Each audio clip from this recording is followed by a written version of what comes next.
Deshante, aka Shanteezy, on Twitter and Instagram, or just simply Deshante. So I'm here with something that's called my analysis.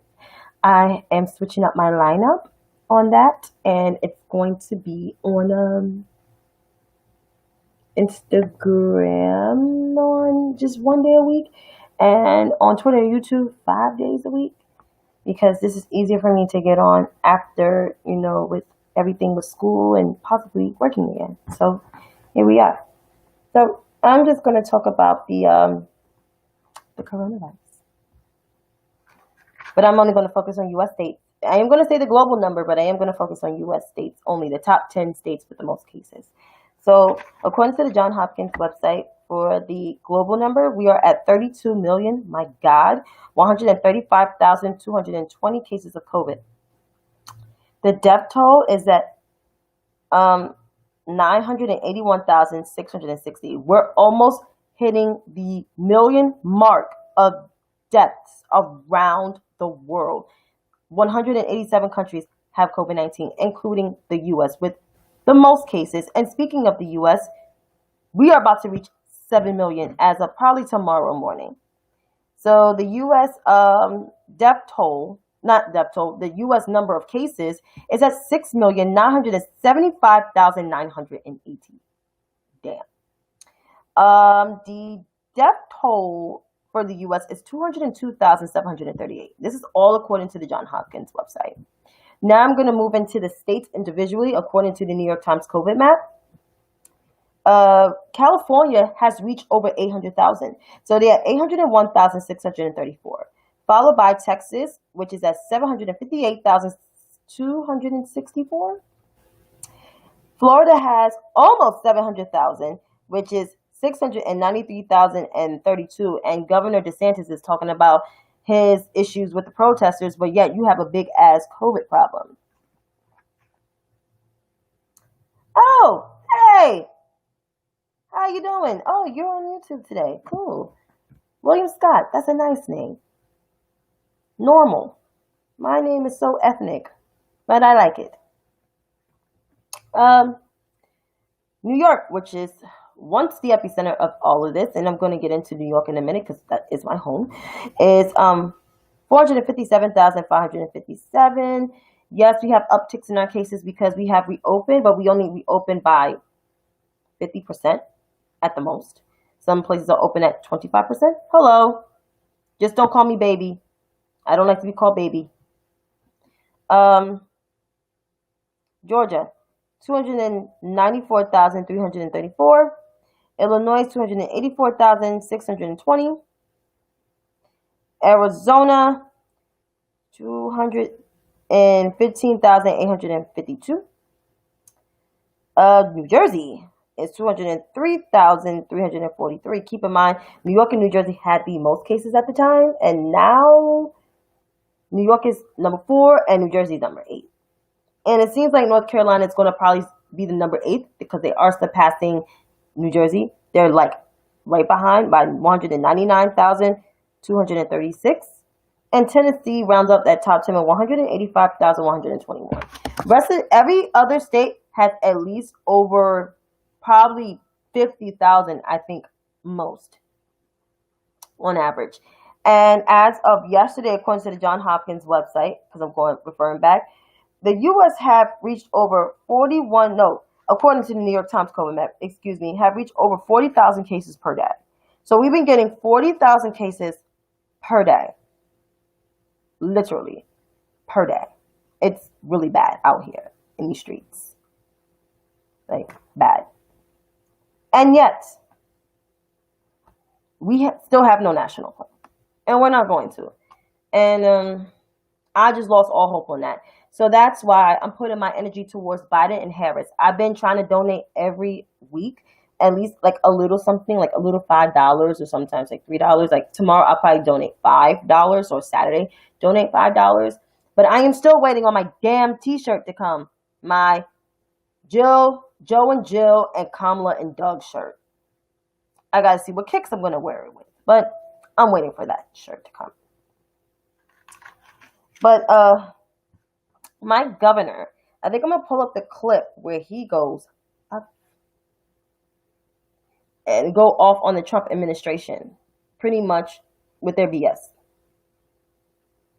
Hopefully my internet works on my phone because it's working in my house.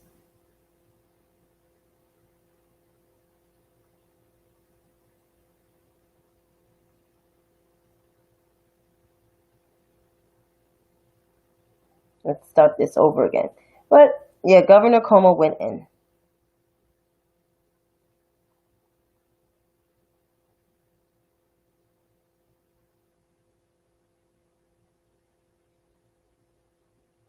Let's see, Governor Cuomo.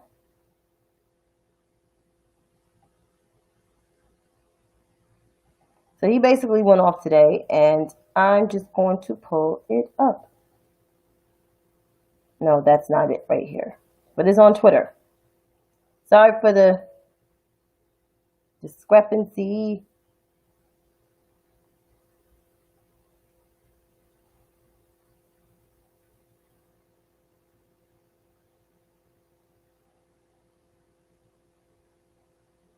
He was really upset today. So they have no clip of it. Seems safe. Frankly, I'm not going to trust the federal government's opinion. And I wouldn't recommend to New Yorkers based on the federal government's opinion. Second question is, if it is a safe vaccine, how do you implement it? Implementation is a massive undertaking. On the first question of, is it safe? New York State will have its own review when the federal government is finished with their review and says it's safe. We're going to put together our own review committee headed by the Department of Health that will advise me. We have the best hospitals and research facilities on the globe in this state. We're going to put together a group for them to review the vaccine so I can look at the camera and can say to New Yorkers that it's safe to take. I want to make sure we know it's safe to take. I'm appointing a committee today.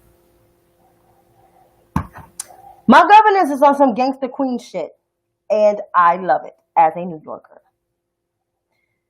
He does not trust the implementation of this administration, and I don't either. That's why I'm opposed to this vaccine. It's the way that Donald Trump is marketing and politicizing this. Know that I am teaching again, and I'm very busy during the day. I understand. I agree. Like, this stuff is hard to keep up with. My sister is one of my sisters used to be a daycare teacher. So I know, and I got friends that still work in the education field, so I feel your pain. And I'm praying for all the essential teachers. Are y'all doing well in this? Because shit is crazy. But yeah, Donald Trump is politicizing this vaccine. He doesn't care. He doesn't care about the lives of the American people. He just wants to win re-election so he can be the leader of the White House again. But don't realize that you are responsible for 328.2 million lives. About a small fraction of it, like a tenth of the country, the population, or probably less than that, is sick with COVID-19, and some that recover are suffering a long time pre-existing conditions forever. But yet, he still doesn't care. He doesn't care. And that's why it's important. Like, unfortunately, we got to rely on our governors. Lucky for those who live outside of the U.S., some of y'all got good leaders and some of y'all got really shitty-ass leaders. But Canada is above us, and they got way less cases than the U.S. And he doesn't give a fuck. Like, I was speaking to my mom today, and I just spoke about all his past history. But when I was growing up, watching this man just being just a jackass in this city. Like, he's not even liked in this city. Like, that's how bad it is. He's almost hated more than Bloomberg. Bloomberg is just not liked by a lot of black and Hispanics.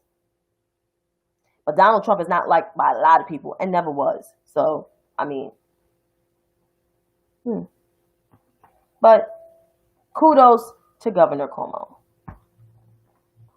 But y'all all know about Trump's shocking revelation, before I get into the other specifics, that basically toss out the ballots and let him be the president for life. For life. Like, this is a monarchy. Last time I checked, we fought the British to not have a monarchy. That's what the American Revolution was about. It was about having independence, being the land of the free, even though it didn't apply to most of us until like the 20th century, like black people. But still, those are our democratic norms. And Donald Trump is undermining each and every last one of them that the framers of the Constitution have implemented and made sure it applied to all branches of government: legislative, judicial, and executive. And he's already trying to taint parts of the legislative branch is already tainted. And of course, the executive branch is infested with him in it. And now he's trying to fuck with judicial branch. Since RBG is now the most powerful woman on the bench, is now gone and is with the Lord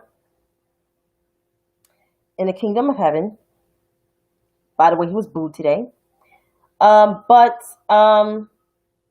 he's trying to put the most conservative judge in her seat.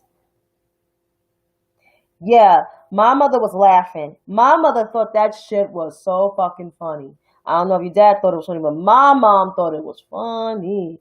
I was like, Mom, you know he was never like. She's like, yeah, I know. Like, I walked by his building like the other day and it's still scaffolding over his building. Like, that's funny. I'm like, how long has scaffolding been? It's been there way before he became the leader of the free world. It's been over there for a long time. That building is so raggedy and has always been raggedy. That shit looks the same. While half of the neighborhood has changed and got like new fixtures in front of their storefronts, and that building still look like shit. That's crazy. Yeah, my mom and my dad never liked Donald Trump. They ain't like Donald Trump since the 70s. Like, my mother came up here in 1972 for South Carolina, and my father grew up here his whole entire life. Like, I grew up here my whole entire life, and I know Donald Trump was never a friend to people. The only person I respect in New York, really, like, I truly respect, besides Andrew Cuomo, I respect Al Sharpton. Because he's been out there fighting in the hood, fighting in Brooklyn, fighting all over this borough, all over the city, all over the city, like OD fighting on the front lines. A lot of activists in the city that came up with him, they're no longer here. And he's the only one really like left. And I think Tamika Mallory, who's up and coming. So, yeah. But, yeah, Donald Trump ain't shit. So, enough about that man. I want to talk about this article from the Huffington Post, which really like bothered me some. And it was about the K-Hive, because I'm really tight about this stupid ass article. So, and it was by Alana, I don't even know how to pronounce her last name, but I'll just read some of this to you guys. The K-Hive aims to amplify and support the Democrat vice presidential nominee, but some of its members have crossed the line for its ardent fandom to avert harassment. Okay, I guess. It was about basically a 19-year-old who was big Kamala Harris supporter, but did his research on a candidate and is not interested in her no more. I guess he read the lies from Laura Beslan. Poor misguided child. But he shouldn't have been harassed about his sexuality, whatever. I guess. I don't know. He was saying how he was sexually harassed, how he was harassed about being gay. Like, when there's mad gay people in the Harris, coalition. She had most of the gay support. But anyway. Jeffrey came up to her son's defense and thinking that she was up against a few online trolls and nothing she had seen on Twitter, but there was ugly things. Yeah, okay. Self-identified members of the K-Hive started replying and retweeting Jeffrey tweets about her son and, all of this stuff. Then used her past about being a sexual victim of assault and everything. And she said they spent time retweeting my post and calling me a white supremacist and a coon and all sorts of them derogatory names, as she said. I don't know who those members are. I don't know. But so far, most of the K-Hive I know, they're really staunch supporters and they're very educated, and most of them have careers, really astounding careers, and a great platform. And some of them are featured on certain platforms. Not going to drop no names, but they're very successful, and I like them as people, and I follow them, and they follow me, and they're very cool people. We're a very loving online family, even though I am a real person and I have real friends, but these people are good people. Members of the K-Hive, which one member estimate is made up of 50,000 to 60,000 Twitter accounts, see themselves as defenders of the booster of the K-Hive, particularly as the faces of onslaught of racist and misogynistic harassment, as the first Black and first Asian American woman to not be nominated from the vice president for either major party. Her allies shouted out that the group is her allies shout out the group multiple times. They do, because we're actually good people. And some of us in the K-Hive, some of them I couldn't because I was working, actually went to campaign for her. Like, literally campaign for her. What else? Then they was saying how there was dozens of accounts, like all of this other stuff. Bernie bros and Warren supporters were basically attacked. Look, we're, as part of the K-Hive, we are very loving people. Some of you guys follow me on Twitter or my YouTube. And we're very loving people. We encourage one another. We even send people donations when people are about to lose their house. We are very inclusive. We got white people, white women in our clique. We got Black people. We got Hispanics. We got Asians. We got LGBTQ folks. Most of our folks is LGBTQ. And of course, Black women and Asian women, Indian women as well, too. So it's a big conglomerate, right? And we're all from different parts of the country. Some of us on the East Coast, Midwest, Southeast, South Midwest, and out West. So I don't know what the fuck this Alana chick was talking about. And it's not to discredit journalists, but I feel like mainstream media always get it wrong when it comes to Black politicians and their supporters.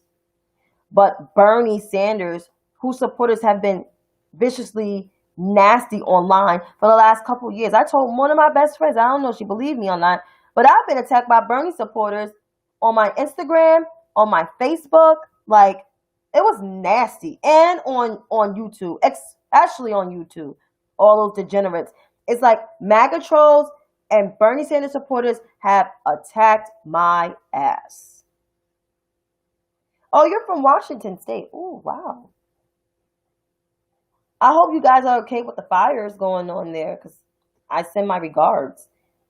Even though we don't have anything major here in New York, but we've been getting a lot of the cold weather shift from the hurricanes that happen south of us. I hate when that happens. Oh. But yeah, I mean, like I said, I don't know what the fuck this lady talking about, but who the fuck you talk to? But I guess she got trolled. That's what happens when you come for the K-Hive. You come like vultures for you. We're nice people, but don't discredit Kamala and don't talk shit about the K-Hive.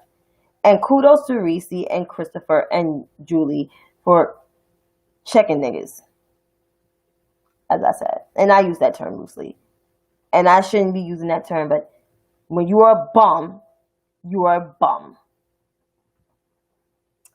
But on to something else. I think what I have in my hashtag. Oh, it's raining now. Oh, okay.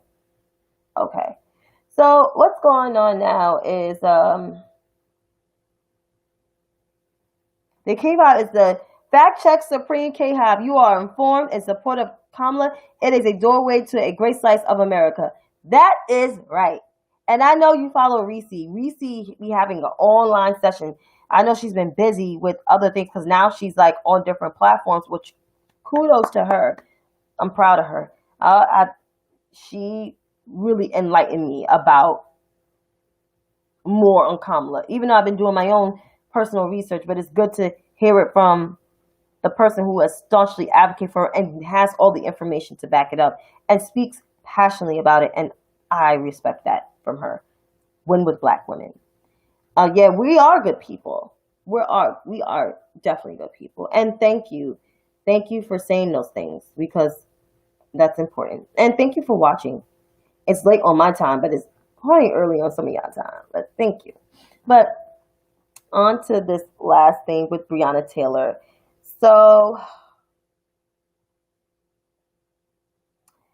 y'all know about the ruling yesterday. I'm still like puzzled, shocked.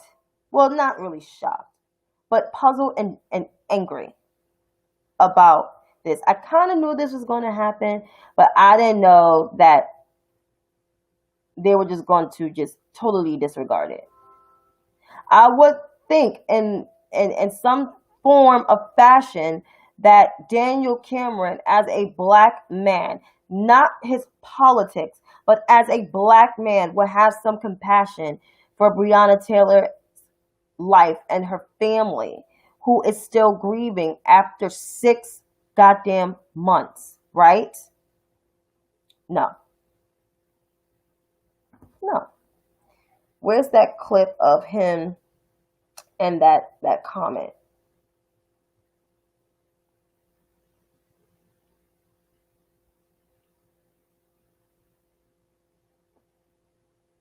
I gotta find that clip because it was just disgusting. It was disgusting.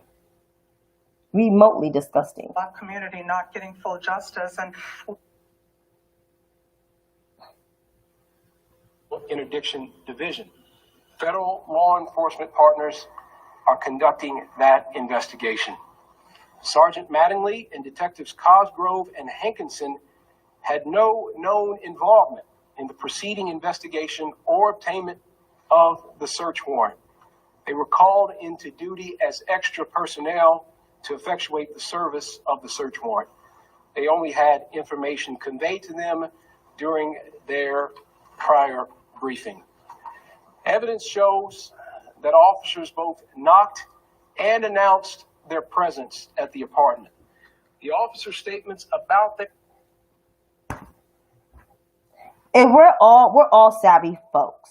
So this whole thing, officers knocked, it's just straight up bullshit. They did not knock. That's why the state of Kentucky or the city of Louisville issue, you cannot come to nobody's house come unannounced without a warrant.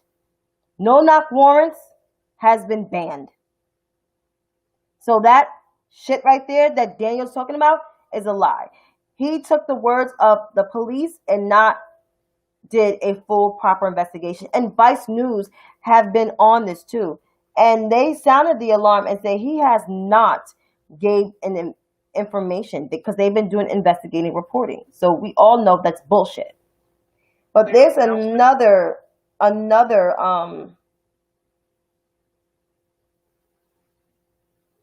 clip that I want to look at. federal law. I know that not everyone will be satisfied with the charges we've reported today. My team set out to investigate the circumstances surrounding Ms. Taylor's death. We did it with a singular goal in mind, pursuing the truth. Kentuckians deserve no less. The city of Louisville deserves no less. Every person has an idea of what they think justice is. My role as special prosecutor in this case is to set aside everything in pursuit of the truth. My job is to present the facts to the grand jury, and the grand jury then applies those facts to the law. If we simply act on emotion or outrage, there is no justice. Mob justice is not justice. Justice sought by violence is not justice. It just becomes revenge. And in our system, criminal justice isn't the quest for revenge. It's the quest for truth, evidence, and facts, and the use of that truth as we fairly apply our laws. Our reaction to the truth today says what kind of society we want to be. Do we really want the truth, or do we want a truth that fits our narrative? Do we want the facts, or are we content to blindly accept our own? So let me just read a short sentence from the Washington Post. Daniel Cameron said releasing such info could interfere with ongoing investigations. Special Prosecutor Danny Boy, because right now you was looking like a little boy right there. It is straight up bullshit. What you have done is pretty much, you fucked up. Let me just read one comment. The hypocrisy of some white folks who question Breonna's boyfriend shouting out at cops when you know damn well that they shoot at everyone stepping foot on their property. It's sickening. It is sickening. It's like, oh my God. Like, you're like, honestly, he should have put his politics aside and should have said, this could have been my sister. This could have been my daughter. Like, I'm 34. Breonna Taylor was 27. I was almost 10 years. Well, she was almost 10 years younger than me. That could have been me. That could have been my sisters. You know? And for her family to, like, not, you know, have no justice for her, and you're a black man. Yeah, Shanti's a black Republican. It doesn't matter what you're Republican or Democrat, because there's black Republicans is not down with that shit neither. Even though some of them have left the party, but they still identify themselves as conservatives, don't like that shit. They're angry about that shit. There's one or two conservatives that follow me on Twitter, don't like this shit. They hate it so much. To the point where, like, what the fuck is he on? Yeah, you are a protege of Mitch McConnell, so you gotta be deplorable like Mitch McConnell. You can't be your own person. So you just want to be an asshole? And yeah, Elizabeth, if the laws were fairly applied, we wouldn't be protesting. Exactly. And people are still protesting. People still protest in my city, of course, because you know New York is the epicenter of protests and demonstrations and shit like that. Us, Atlanta, Georgia, Los Angeles, California, even Boston, Massachusetts, and DC, of course. We are the cities of protest. And even San Francisco. We protest the fuck on. And Chicago and Detroit. I can't forget those places neither. We protest like a motherfucker. So, like, with this whole thing and this whole notion that you're not going to release, it's going to interfere, tells right then and there you're covering something. And saying people shouldn't be outraged is mob justice, that people are protesting their First Amendment rights. When you took the words over the cops and not even mention Breonna's name, and then when you did, you was like, oh, it's a tragedy, like she got hit by a motherfucking car. Yeah, I don't blame you protesting in Seattle. We're protesting in New York. It's just not being covered. I'm assuming the protests are going on in Brooklyn and Harlem, which is uptown for me, my home area where I grew up at. In the Bronx, probably, like on the west side of the Bronx or the east side of the Bronx. You know? We don't play that shit in New York. My governor was pissed off today. Like, yo, what the fuck is up with this shit? And I appreciate Governor Cuomo, because honestly, people can say what they want. Governor Cuomo, when it came to like sitting with black leaders, he was one of the only few people that actually sit with him in the city. I mean, in the state. I keep saying the city because he is from the city. And he always put New York City first because that's his home. He reminded everybody that he went to a PS school. I went to a PS school. Shit.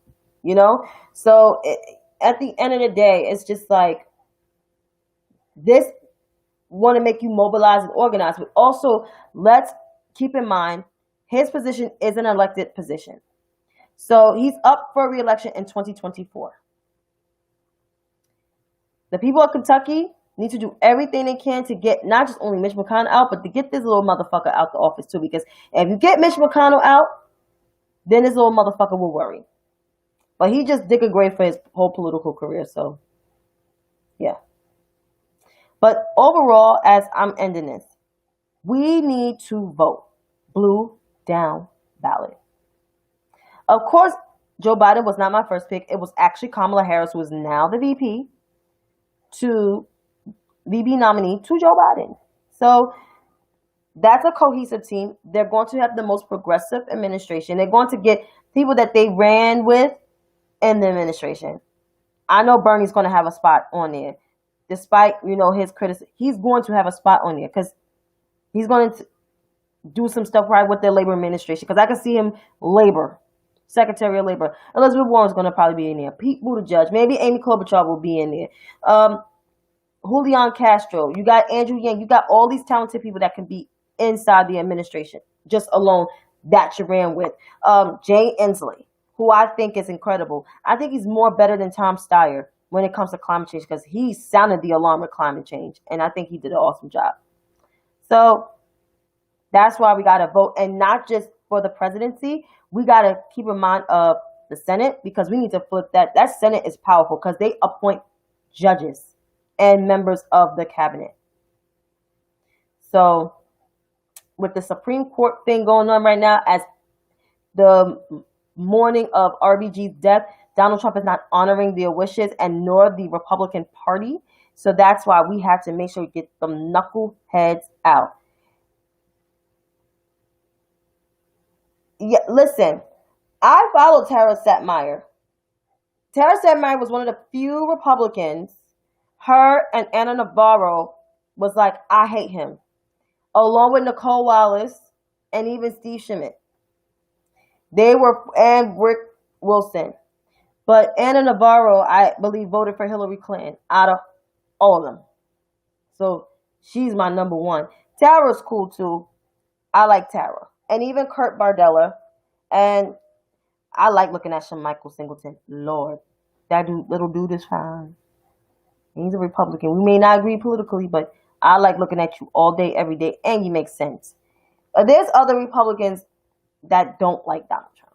There's a grave number of never-Trumpers. But we need to keep our eye on that Senate and remain our majority in that House.